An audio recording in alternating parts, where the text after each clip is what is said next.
I'm going to be talking today. They told me mostly to focus on the building muscle as a vegan. I'm going to touch up a little bit about that. I have a presentation, so I'm just give me a few minutes to see if I can share my screen. Latina, latinoyvegano.com. So, perfect. Okay, now you guys can see my screen. Now we get ready to roll. All right, so like I say, I've been living in Houston, Texas, in the U.S. for the past 16 years. And I'm going to tell you a little bit about how I transitioned, how my whole story went about. I have an MBA from the University of Panama. I'm an entrepreneur. I'm a podcast host. I'm a certified plant-based nutrition. I'm a pro bodybuilder, and I'm a vegan lifestyle coach. So that's the overall of some of the things that I've been embarking in the last couple of years. However, the main purpose of this conversation is to talk about, I'm going to share a little bit of my story, how I went vegan and all that stuff, and how that's all correlates to what we're talking about the environment, as a matter of fact. At the same time, I want to talk about a little bit of my story, how I transitioned, some of the struggles that I went through, and how that actually transitioned into what it is, like the whole bodybuilding thing, the whole fitness industry, and then what I'm doing right now. And at the end, like we said, we're going to open it for Q&A, just in case you guys have any question related to the topic. So that's a little bit overview. So, does anyone know who this guy is?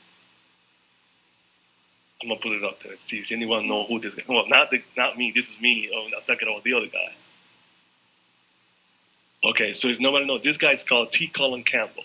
So this guy wrote a book called The China Study. If y'all haven't read The China Study, I highly recommend reading that book. That book is one of the most important books when it comes to talking about the science about why a plant-based diet is the ideal diet for us to try. So that's the guy that wrote the book. Yeah. So he have way more experience on the topic. So anyway, so the question that I get a lot is like, how do you went vegan? Like, how does that even happen? I went vegan in 2002. That was a long time ago. And the way it happened is basically I have a friend that he introduced me to being plant-based. So he introduced me to the vegan lifestyle. And we used to get together in places, and we used to order pizza and burger and all this kind of food. And he never ate any of those food. He never partake in any of the activities that we were doing. And I was curious, like, well, why this guy? We all hanging out, and why is not eating this, or what's going on? Like, what's the problem here? So he never said anything about it. So I always used to say that he was kind of like one of those guys that he was like shy. He didn't want to express himself as far as lifestyle because maybe a lot had to do with society. So at that point, I was like, wow, but why this guy never eats this food, or what's going on? So long story, guys. So I approached him on a separate environment, just me and him, just having a conversation, and he told me that he doesn't eat meat. And back then, the word vegan was not gonna work. So like, he used to call it like strict vegetarian was the word that we used to use back then. So I was like, you don't eat meat? Like, how come? And then he was like, I'm not really gonna tell you much about it. Like, if you really want to know, you gotta do your own research. So that was his words. I was like, wow, okay. So I'm very curious. Like, I always want to learn and find out more, like why the reasons about things and why is it that he's so adamant about this lifestyle. And he gave me a book called The Muculus Diet, and I read the book, but that didn't really resonate anything with me because at that age I wasn't really thinking about health. It was about y'all's age. I wasn't thinking about health and being fit and anything like that. I've always been an athlete. My dad helped. My mom always had me do all kind of sport. I played basketball when I was in high school. I played soccer when I was little. I played volleyball, softball. I play also even martial arts. So I always been active when it comes to sport. So I never saw a need of having a quote unquote better diet or being healthier. So to me, what resonated was when I started doing my research about the whole vegan thing, I find out how the animals were treated. And the whole aspect of veganism was what caught my attention. I was like, oh, wow. So, and that's how basically my whole journey started. So I always tell that my only regret was about this journey is that I wish I would have started sooner. And that's my only regret. People always ask me, why do you regret anything? Do you miss anything? So this is an idea to when I started. When I first started vegan, I had no idea what to eat, so I couldn't relate to all these memes, right? I was just this one guy eating tomatoes and having rice all day, and see the evolution of how veganism changed from 2009 to 2010. It's amazing seeing how many products or how easy it was. I'll show you guys a little story. So that same year, 2002, my friend and I, we went to Buenos Aires, Argentina, just to travel. And in Argentina, you could realize how difficult it was to find food back then. So we went to a restaurant and we were trying to get some vegan food, and we were staying at like a 5-star hotel, and we were like, hey, can you make this and you can make this? We were kind of telling the lady, the waiter, the waitress, what we wanted, and it was hard for her to kind of create a dish without meat. So at the end, I'm not gonna lie, we ended up eating a sandwich. It was like bread, tomato, and lettuce. Like literally, that was what we ate. So that's how difficult it was back then to kind of find vegan food and kind of be able to utilize or tell the term that we'll find the food. So I completely relate to this meme when it comes to that. Like when you first started it, you don't know what to eat. So um, the reason, like I stated, why I went vegan is because I found a strong why. For me, I always tell people, no matter what you do in life, you always have to have a strong why. Why do you want to go to school? Why do you want to graduate at this? Why do you want to take this profession? So what path do you want to take? If your why is strong, no matter what happens in your life, you always going to be focused and going to follow through. So my why was strong, right? I don't want to see any brutal or even, I don't want to be part of any brutality, any part of injustice. So when I found my why that it was strong, I stayed through to it, regardless of all the roadblocks, so all the obstacles that I found on my way. But I continue with my journey. That's why I'm, 20 years strong in this lifestyle, and I just continue moving forward with it because my why is always strong. So it's a one message that I can give you guys tonight is you always have to have a strong why, regardless of what you do. After seeing how brutal and humane animals are treated, I decided to go vegan cold turkey, no pun intended. I don't ever want to be part of that. And then that's exactly how it happened. So when I started watching, doing my research back in 2002 about how animals were treated, I decided to say, you know what, I don't want to be part of this. And I went vegan that same day. And then the struggles began because I didn't know what to eat, whatnot. There wasn't as much information on veganism. I didn't have a lifestyle coach like me to guide me through the process. I didn't have that many friends or social media to guide me through the process and to understand, how veganism is. Things changing when I moved to the U.S. in 2004 a little bit because now me as a vegan, I'm not an alien. I'm not the only one now. There's more of me.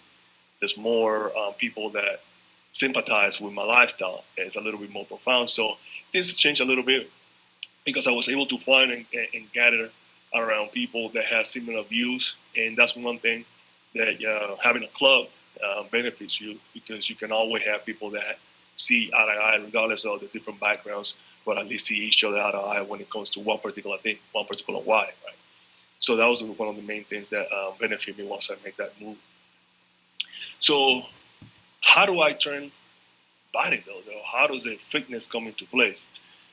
Well, during my whole time I was being a vegan, from let's say 2002 all the way to 2014, actually, almost 10 years.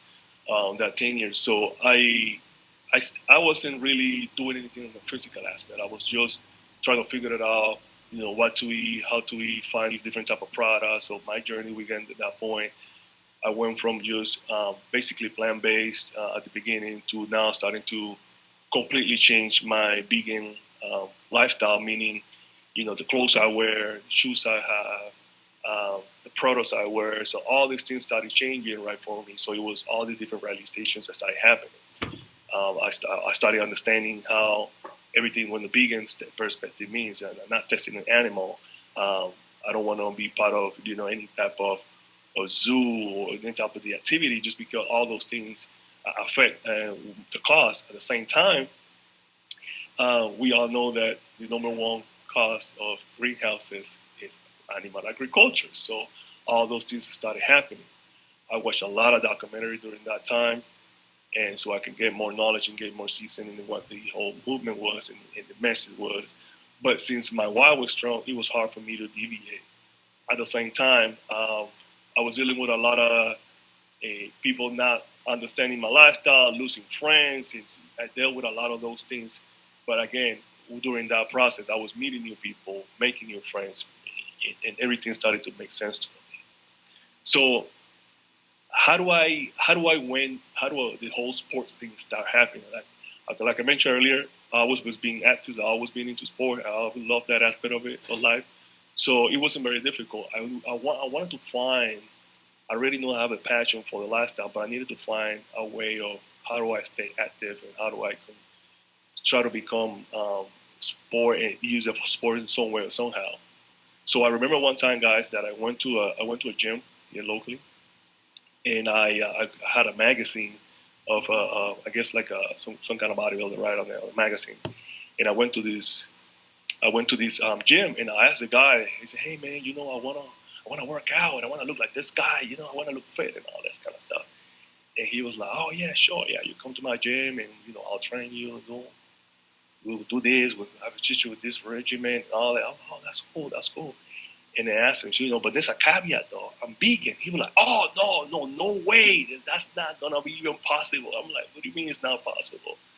And it was like, no, that's not gonna happen. Like, no, you can't do it. You can't build muscle if you don't eat meat. And like, there's no way. There has to be a way. So at that point, I realized that a lot of people just did not know. So for me, it was disappointing because if you're an actual true trainer, you should not say you can't. You should say, I don't know how, but I want to find out the way, just in case you don't know. You just don't tell people it's not possible just because you don't know. And it was possible. It's been possible. So what I decided to do was, okay, let me find vegan athletes because I guess I can't talk to somebody that doesn't know about the topic. Let me focus on somebody that knows about the topic. So I started finding vegan athletes, and I started having conversations with them about it, and that's how everything kind of started. So becoming a better athlete isn't just about your workout routine. Nutrition also plays a crucial role. A whole food plant-based diet is not only key to optimal health; it's also optimal for a sport diet. Health eating enhances exercise at all levels. So with that said, my whole journey of training started that year, about 2012. I just started lifting weights and just working out. And the funny thing is, like, if I even tell you guys that earlier when I went vegan back in 2002, and that year, I actually thought about starting working out because I had a very bad injury while playing one sport. And at that point, my whole kind of life of playing sport kind of fell off. So since I didn't have any other option, I started finding a passion for kind of lifting weight and being healthy and whatnot. So, but I didn't decide to do it because I hear all this negative comment from society and from friends, and kind of changed my decision. So, if I can give you guys another advice, is that don't let outside world determine your future. You always have to follow your dreams. It sounds cliche, but it's actually true. So I started in 2012, 2013. Started lifting weights, started working out, and I was determined. Like I told you guys that I'm very determined that I wanted to use my body as an activist. I wanted to prove people that you can be strong, successful in all high level by having a plant-based diet. Because at that point, people have this misconception that vegans are weak, are scrawny, they just hippies, they're doing all kind of things. So I wanted to kind of prove a point that that's not true. That we I guess we are average people, and we can do the same thing that everybody else can do. And I wanted to prove that point. So I put myself a goal that I wanted to take this whole training thing and go with it. I don't know how far I was going to get, but I was just going to roll with it. And what happened was during that year, 2013, 2012, I started doing a lot of travel and visiting a lot of vegan festivals in different parts of the U.S. And I was meeting all kind of vegans, right, from different parts of the world. And they all keep saying, man, you should compete, you should compete, you should compete. So I'm like, I wasn't even thinking about competing. When I mean compete, is like bodybuilding competition. I'm like, I wasn't even thinking about competing. My whole goal was just to prove that you can be strong and healthy by being vegan. That's all my whole goal was. But anyway, so I get getting that feedback so many times. So I'm like, you know what? I'm going to do it. So again, I'm determined. So and I go for things, right? So I take risks. So I took it. And in 2014, I did my first show. I did my first show when I was my first show in 2014, and in that year, my first show in 2014, I placed fourth. I played fourth. Fourth in my first ever show as a amateur bodybuilder, and I was devastated. I was crushed. I was sad. I was mad. I was like, I worked so hard and I didn't win. Look how come. That's that whole life was, right? So I was devastated. So you can take that energy and you can do two things with that energy. You can cry all day about it and don't go anywhere, or you can turn that energy and turn it into a positive energy, right? And then continue working harder. He wasn't ready. It wasn't my time, so I wasn't. So I kept training. Good thing for me is during that time, that competition, I had quite a few other athletes that were there and vegan as well, and they all reached out to me and they gave me words of encouragement, which was very valuable. And one guy told me, Robert Cheek, which is a good friend of mine, is like a veteran in this whole bodybuilding world for vegans. He's been vegan way more longer than I, and he's been bodybuilding for about 10 years. He's retired now. He told me that his first show, he didn't even place. He told me just to keep working hard, and eventually I'll get to my goal. And I never understood that at the beginning, but eventually I was like, you know what, I'm going to continue doing it because my why is a lot stronger than that. Because I'm proving a point. I'm proving people that, hey, you can still be vegan, you can still be strong, you can still do all these things, and people are starting to notice it. Because before that, before the whole bodybuilding thing, I used to just, be outside with a rally, stop eating animals, and nobody was listening to me. They used to try to find me as a hippie, crazy guy, get out of here, we don't want to hear you. You're messing with the environment, you're messing with, whatever. Nobody wanted to listen to me. So I'm not saying that this is the way that everybody has to do it, because I feel like everyone has to, the activism has to be happening in many ways, right? But I'm saying this is what worked for me. So I started doing this and I started getting more eyes like, okay, wait a minute. This guy's doing this and he can look like this and do these things. Okay, now, if this is the way that I have to really aim to be vegan, then okay, I guess we'll do it. But at the end of the day, for me, it was kind of like, how can I continue promoting this lifestyle in so many ways and help people in so many ways that they understand that you can definitely benefit yourself in so many aspects of your life. So I started doing that. And just to continue, we what happened after that, my first show was in 2014. Then I do my second show. I decided I was going to do a show every other year. So 2016 was my next show. I played second. So I went from fourth place to second place. So I said, okay, well, we're moving up, right? So then in 2018 would have been my third show. But I did not compete in 2018. I competed in 2019, and I placed first place. So I placed first place in my first ever show, my first third show. And then on my third show, I became a pro bodybuilder on that same show. So consistency show that if you keep pushing yourself, be consistent in anything you do, you're eventually going to reach your goal. So I won my third show, and then I became what we call a pro bodybuilder. Now, what it means a pro bodybuilder means that now when I do professional shows, now I get rewarded when I win. You get paid like cash or money or whatever the case is, right? So that's when you become a pro. So that's like another level. So I won my pro card, and then I was like, all right. So once you won your pro card, you have to automatically do a show once you won your pro card. And I did. I did the following year, which is when it was 2019, it was 2020. It was last year. We all know what happened last year. I did my first show. That was October 17th. I competed in San Antonio, Texas. And I did my first show as a professional, and I did not win that show. So I didn't even place. So, but again, it was my first show. And it's always like I always tell, it's a consistency is going to take me there. That doesn't mean that I'm not going to win. It just wasn't my time yet, right? So that was my whole journey when it comes to the whole fitness things, right? I competed it, I trained, I tried to build as much as possible. The one thing I'm going to tell you guys is that for me particularly, a lot of people will come when they start training and building muscle. They bring that lifestyle from their conventional diet, right? and then they, like they say, they bring their muscle, they build their muscle with chicken, and then they come to vegan. In my case, that's not the case. Everything I've done is all broccoli, tofu, and rice. I build my muscle being vegan. So for me, it's a completely different game because I'm actually proving that you can actually do it while being vegan. Because I went vegan for the animal, I went vegan to be healthy and look good, vice versa. So for me, it was a that different transition. So that's one good reason that I always have to advocate that. In my case, I had a different view. Nothing wrong with whoever took a different path. I'm glad it's just on this side. I'm just saying that for me, it was that way that I transitioned. So there's a few benefits of being a plant-based athlete. You got more energy, strength, endurance, performance, mental health, and recovery. This particularly, I hear a lot of athletes, especially friends of mine, that mention or talk about how they feel, all the different things, all the benefits that they get once they switch their diet to a whole food or a plant-based diet. However, for me, I always felt this way because I've already been vegan, right? So for me, it was just basically just tweak a little bit of my diet and make sure I eat the right nutrients, right? So that was the benefit.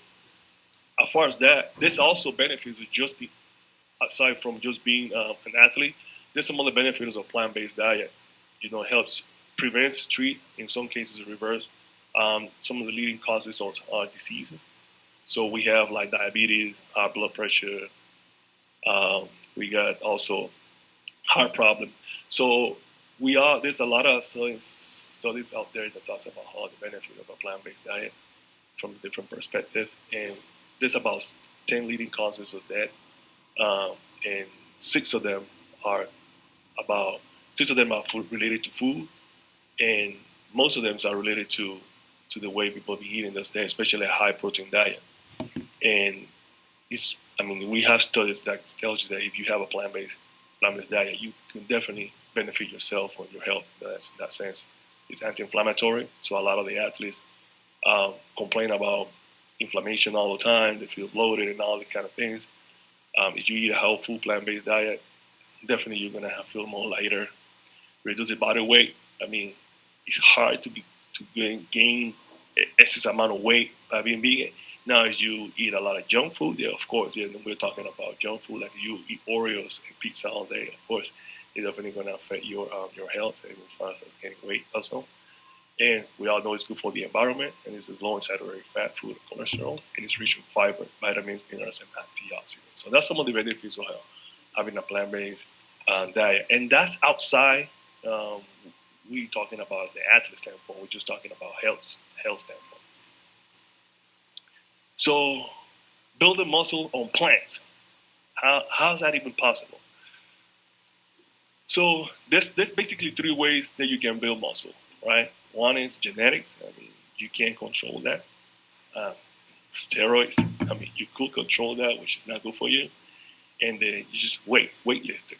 So if you follow, you have good genetics and you lift weights, you're definitely gonna develop muscle mass. So everybody can develop muscle mass. There's really truly no hard science that says that eating more protein, animal protein specifically, is gonna build you strong muscle. So if you continue training, if you exercise regularly, and you follow a good diet, you rest, drink, and do all these things, you're definitely gonna see some progress naturally. So that's how I did. Again, if we look at my journey, 2014 to 2020, 2019 when I actually won, it was a consistency of training, eating, doing all the different things. I had different coaches during that process that allowed me to kind of maximize or understand how to train, how to get the best quality food and the best quality training so I can maximize my body. And it's what allows me to gain strength and gain muscle. So there's no hard science that talks about that animal protein is the key to success. So you can accomplish those things from a plant-based diet. I proved it, and some other athletes have proved it as well. You say as a human being, women need about 30 grams of protein, men need about 40 grams of protein. And I don't know if y'all know, but broccoli has more protein than beef. So what is it which you eat, Roger? I mean, it's nothing different. I get this question out a lot, and basically, what I eat is leafy green, vegetable, fruit, nuts, seed. I mean, that's it. I mean, there's nothing different. My meals, my food, is not much different to, let's say, arroz. I mean, of course, I don't eat the chicken, but you have rice, beans, uh, plantain, plátano maduro. I mean, my food is so simple. I keep it simple. I don't try to make it so complicated. I mean, I like to be in and out of the kitchen. I don't like to spend a lot of time. I don't like to make things so fancy. But the most simple the food is for me is when I get the most nutrient. The less processed food you stay away from is when you can actually focus on getting the riches and maximize your food. Sweet potato. I mean, any of these legumes and roots, all these things are going to benefit you because, like I said, again, I try to keep it simple. I try to eat as much as I can. I personally eat what we call intuitive eating. Which intuitive eating means, for those that are not aware with that term, is that you eat when you feel hungry. Just don't overeat. Just if you're hungry, you eat. If you're not hungry, then you don't eat. So I know a lot of people just eat because they just like, oh, if food is there, I'm bored at the house. So they just go eat, right? But if you follow intuitive eating, just eat when you're hungry. It actually allows you to body to digest the food better, to feel more clear, to do the things you need to do. So I just focus on that, and that's actually works out very for me. I again during my transition or during my period of being vegan, I went to a lot of phases, and now I'm of a 90% 10% whole food. I still leave a small gap there where I eat some processed food, but eventually I would like to focus more on eating the healthiest food possible so I can maximize my body. If you ask me how much protein do I take, I don't even count because if you look at the majority of the food, whole food plant based diet is rich, is nutrient dense, so you have a lot of nutrients. So what that mean is like you're gonna find a lot of nutrients in different food as long as you continue eating the combination of leafy green vegetable, fruit, legumes, grain, nuts, and seed. So vitamin you're gonna find in there. Minerals, all your micronutrients and micronutrients, you're gonna find in all of those foods. The only thing you gotta do, you gotta have a combination of all those food during the day, of course. So if you continue eating all this food, then you should not be lack of nutrients. So that's one thing that I get asked a lot. Is a plant-based diet with a variety of whole food will naturally contain enough protein. Banana have protein, maybe like 1 gram, but it does have protein. What I'm saying is like if you need, I don't know, what's your amount? You need 30 grams, then you can eat 30 bananas, so you can just split it out in different food. What I'm saying is that you get all those nutrients as long as you continue eating this variety of healthy food. Okay, so I'm not the only vegan athlete. There's tons of vegan athletes. There's some of my friends, as you all can see. All of them look good, strong. They build muscle all plant based. Nima Delgado, this guy right here, never eaten meat in his whole life. This guy right here. Um, she vegetarian since birth. Also, this guy too, vegetarian since birth, but vegan now, or has been vegan, vegetarian from birth. This guy right here, never in his life had meat in his life too. It's like tons of amazing vegan athlete. She's an amazing athlete too, super strong, and just as like Danielle. So all these are vegan athletes. They're thriving in the vegan diet. They're doing great things for the community, for the environment, for the planet, and they're doing absolutely amazing.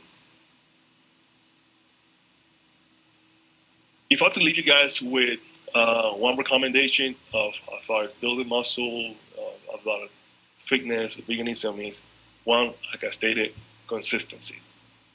Building muscle, being strong, or working out, and any fitness goal that you have. I don't care if you're talking about cycling.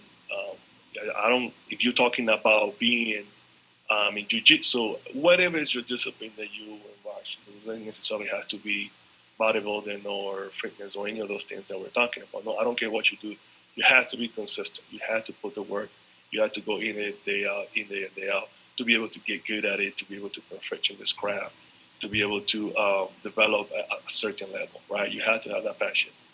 So you have to eat nutrient dense food, aka a whole food plant based, high complex. I know a lot of people scared of cars. Cars have this big rep right out there. But if you look at this chart that I have down here, okay, this is complex carb, right? Sweet potato, wheat bread, carrots, leafy green. This is carb, simplest carb. Okay, so you want to stay away from this, and then you want to eat more of this, right? That's exactly what it is. I mean, you got white bread, pasta, you got cookies, and all this stuff. Yeah, of course, if you start eating those things, of course, you're not going to have a healthier diet. We all know that. So what we want to do is we want to stay on the right side where you can eat the quality of the food that is going to maximize and give you the best health. So that's my second recommendation. And then you have my third recommendation, and not necessarily it's the same order of potency or value. You can use it as you want. But then I have rest, recovery, and I got water. A lot of people don't rest, but when it comes to training, especially with weights, for me the key is rest. And I used to work out 6-7 days a week, and now I work 5 days a week. Focus. A lot of people might be a lot, but 5 days a week because I take 2 days just to rest my body, and I have found the most. I feel the best in that sense. I mean, each one might have a different way of approaching it, addressing it. But for me, having more rest and allow my body to kind of feel better when I go target my whole week. But when I go train, I train at intensity. I train hard, and since I try to build, what I focus more is in what we call progressive overload, which is train harder every week. So that's another advice if you want to try to build muscle. And I got the fourth one. I got the right mindset. What I mean with mindset is it goes back to what I initiated talking about, having that strong why, and then your mind has to be clear to what is it that you want to do. Is you want to be, you just want to ride bikes because you love it, and then you like the clarity and you enjoy it. To have the right mind, so you know every day or whenever you are going to be riding your bike or doing whatever is that discipline that you want to do, you just go out and enjoy your day and do the best of it. So you have that right mindset. Like when I go train, my mindset is like I don't think about anything else. So I just go straight to what I want to do, and I focus, and I get it hard, come out of it, and then I enjoy my day for the rest of the day. So I always have the right mindset. So the last word that I want to leave you guys was Dr. Letterman. He said there's so much excess protein that we don't need to do anything differently when we lift weight, other than eat more of the same whole foods when we are hungry. That's exactly what I was telling you guys. It's not very that complicated. You just lift, rest, do it again, repeat, and you eventually going to find the result. If things are not moving the way it's supposed to move, then I advise that you make small changes, but not. It could be that you're not eating enough, or it could be that you're not resting enough, or it could mean you're not having enough water, or it could be you're not doing the right training. So just make small changes. So don't try to get it too complicated. So that basically concludes my talk, guys. I'm gonna leave it open for Q&A. If y'all have any questions, hope this information is valuable for you guys. Find a lot of value in it. And this is on my social media. I mean, if y'all ever have a question, you can link me up. I'm on all social media. I'm on Instagram. I'm even in TikTok. I mean, I don't do dances though. So find me on all social media. You can follow me and ask me questions. Anything you guys related to veganism. This is my passion. I love doing it. And yeah, I'm here for you guys. So if you have any question related to veganism, if you have any question related to training, I'll try to answer as many questions as possible. Thank you so much, guys. Okay, Juan, that's a good question. And I thought about talking about supplement. But the reason why I didn't want to talk about it is because I feel like when you talk about supplement, people just focus on the supplement and they don't focus on the core. So the word supplement means supplement. So it's just supplementing. So it will never take away the hard work that you put, your dedication when it comes to working out. So to answer your question, I don't take supplement. However, that doesn't mean I have not taken it before. What does that mean with that is like I said, I'm a trial and error. So when I started my journey, I took all the supplements not all supplements, but I used to take like pre-workout and creatine, of course. And creatine was supplements that I took. And And that's pretty much it. And, I guess protein shake will count that as also. And so, like anyone, when you start, you don't know what you do, so you take a supplement. But I really did not see that much difference when it comes to when I was taking supplements versus I wasn't taking it. So I only was taking the supplements when I was prepping for a show. So if I'm not prepping for a competition, then I don't see the need to take it. So I took it during that time that I was prepping for a competition. Then I faded out the supplement, and I started just doing it, just naturally eating all the food, and I needed it. So at this precise moment, I don't take no supplement, and so yeah, because I focus on that and just eating the food that I needed it, so I can have the most quality of life. So hopefully that helps. Okay. But let me say one more thing, Wanda. I'm not against supplementation. So I'm not anti-supplement. So I'm just saying that me personally, that's a decision that I decided to make. So if someone takes supplement, creatine is a good one. That's fine. I'm good with creatine and some protein shakes or anything of those things. That's fine. Um, Honestly, I know a lot of people take pre-workout. For me, the best pre-workout is just I just take a nap and then I just go work out. It's the best pre-workout that I need. Post-workout, I just have a nice meal. I love dates. Dates is my favorite. So, like for example, after a workout, I do myself a smoothie. For example, right? I take a smoothie, and my smoothie could be like spinach, some nut meal. I put dates on it, peanut butter, hemp seed. Man, that's a bomb right there. And I just drink that and I'm good to go. Or I just sometimes do. I have these snacks that I love doing, which is I take dates and I dip it in peanut butter. Oof, I'm hungry right now. So I do that kind of things, and then I don't need to take any like post workout, any of all this stuff. Let's get expensive after a while.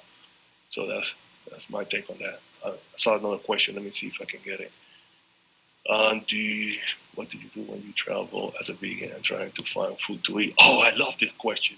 Like I know it's hard to travel and find plant-based food in some places, and some might find it hard to do it. Like I know it's hard to travel. Okay, all right. So the question was, I don't know if y'all read it. So, what do I do when I travel and find food as a vegan? Well, it depends on where you go, but this is what I do. I never put myself in a situation where I struggle. Why? Because I'm prepared. What do I mean with that? So, for example, every single day, believe it or not, I meal prep. Every single day. What does that mean? I go to my kitchen, I put a couple of food together, I put it in my couple of Tupperwares or whatever is my preferred um, um, recipiente de comida, whatever the case is. I just put it together and I carry my food with me. Literally, guys, I have a lunch box that I carry with me with food. And then now, the reason why I do it is because one, as an athlete, I have I have a staple of food that I have to eat. So I had to eat that amount of food. So I could eat out every day if I wanted to, but I don't know how they're cooking that food. I don't know is the places that I go have vegan options and so on and so forth. So what I do is I start discipline with my food and I carry my food with me. And when I go to a place that has vegan food, to me it's like a big treat. Like, oh my God, I found a vegan restaurant. Let me check it out. So I enjoy that food even more because now I know that that food is like a treat for me. At the same time, I focus more on since I know what I'm cooking. See, I know I cook with no oil, and my food it got all the nutrients that I need.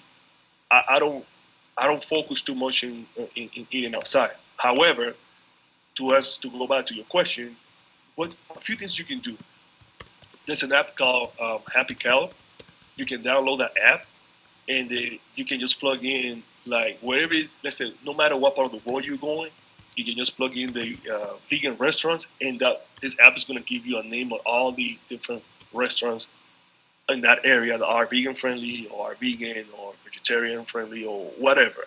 So it's gonna give you a list of places. So you can do your research prior to going to whatever it is that you're going. That can apply for places, cities, and so on and so forth. Okay, that's one recommendation. Two, take food with you. Take snacks with you. Eat before you leave.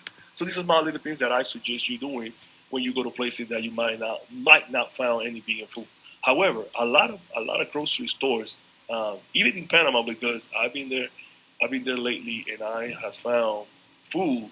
However, people don't know it is vegan because it's not advertised as vegan. So you just gotta make sure that when you go out, sees any of the local grocery store has food that you can find and you can prep in your case. So I do make my own food.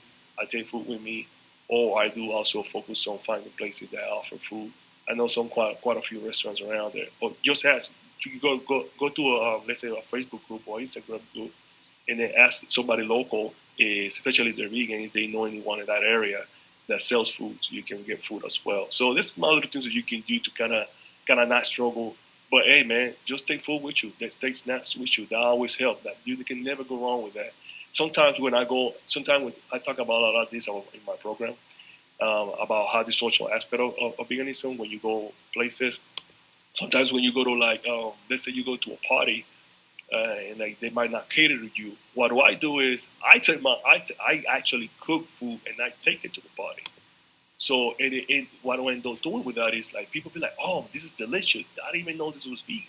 So people get like this wow effect because they had no idea that what I made was in food. But and I try to make food that are more, how to explain that are more friendly, like macaroni and cheese, for example. I'm not gonna take like a bowl of quinoa and be like, hey, here's my vegan meal, because people be like, what? You just try to make stuff that are more like friendly, like people can relate to. You don't wanna keep them vegan and like give them kale right away, right? You wanna keep them like something that they can like, oh, okay, well, something they get familiar with because veganism already have a bad rep.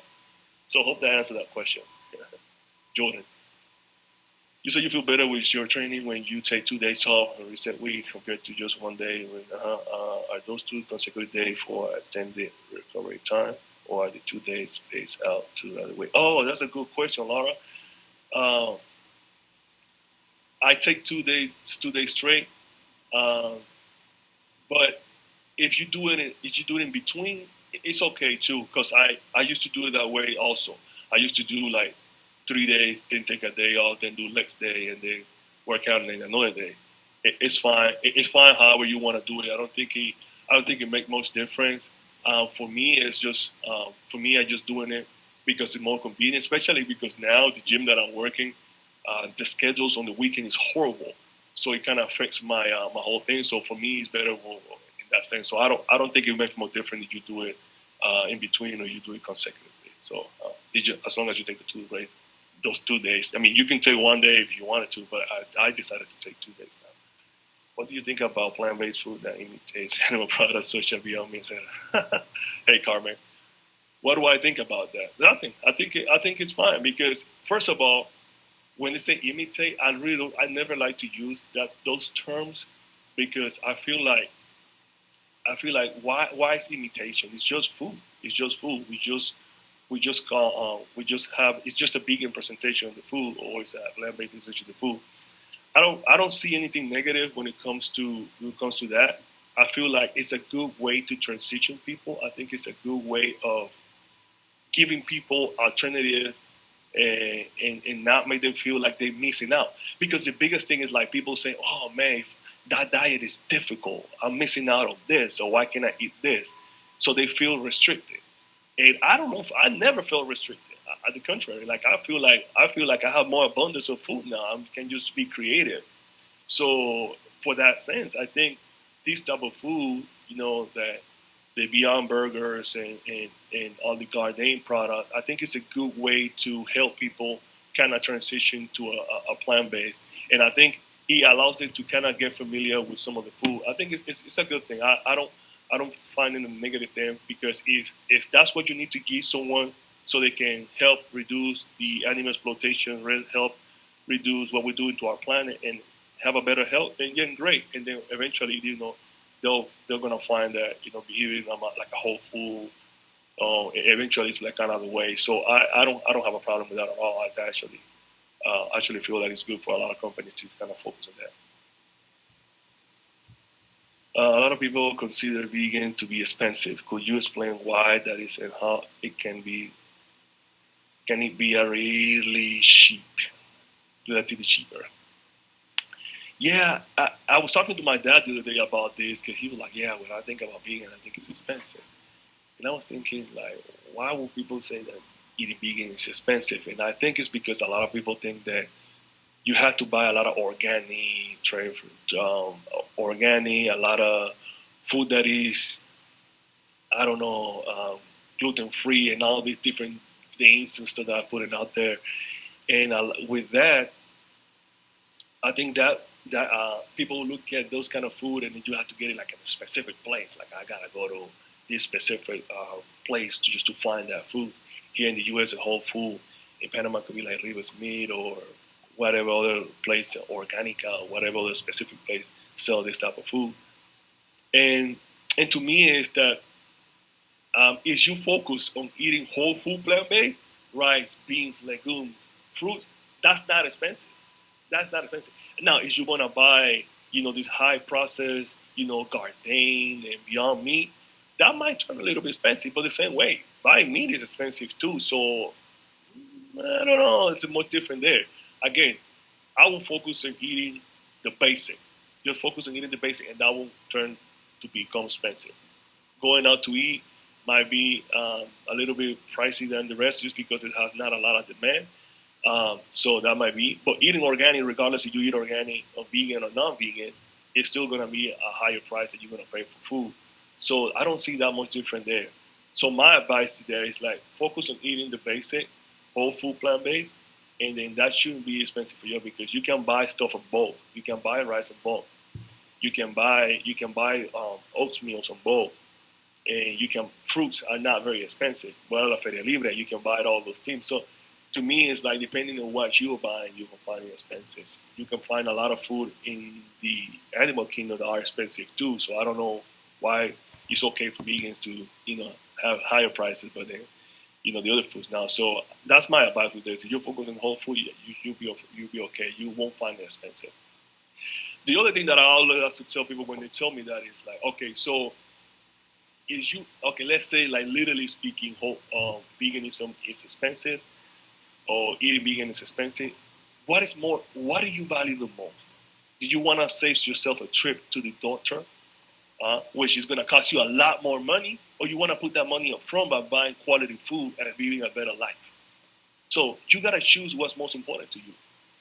Ask me in 18 years how many times I've gone to the doctor. I don't even remember because I don't recall.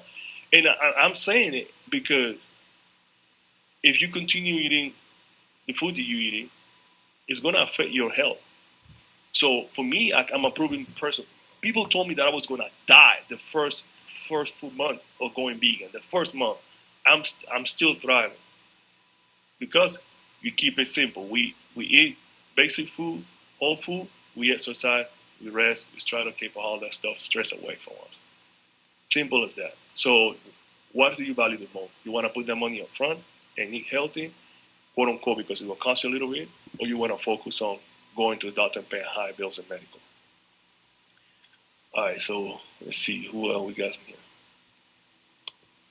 Do you think that beginning eating plant-based meat from brands like Beyond Meat is a good start? The path of becoming a vegan? Yes, I would say yes. I would say yes because I don't. I think everybody have a different way to progress in life, right? So, for example, if you're learning how to drive, I can say, "Hey, here's a car key. Hop in the car, go." You're like, "Oh, I don't know how to drive." And you don't know how to drive. But if I say, "Okay, well, I'm gonna sit down with you every day, and we're gonna go basic step. I'll just get the clutch out, hit the gas, yada yada yada. We're gonna go little by little. It's a progress, right? Then you eventually, I don't know, a month from now, be like, okay, you feel more confident, be able to ride that, to be able to ride that car by yourself.